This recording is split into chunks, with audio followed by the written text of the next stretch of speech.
السلام علیکم۔ اس ویڈیو میں ہم سورۃ الحجرات کی آیت نمبر 7 کے لفظ نمبر 18 کو سمجھیں گے۔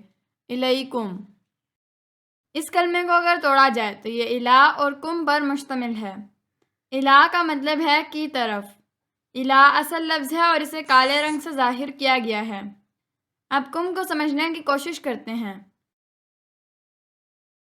اگر کسی کلمے کے آخر میں کا، کی، کما، کم، کننا، تننا یا تم آ جائے تو ان سب کا مطلب تم ہی ہوگا۔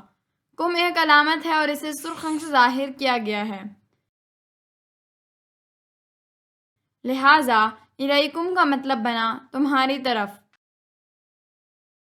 یہاں یہ بات بھی غور طلب ہے کہ قرآن مجید کے لفظ الہ اور اردو کے لفظ الیہ دونوں کا مادہ الف، لام اور یا ہے اور دونوں کا مطلب کی طرف ہے۔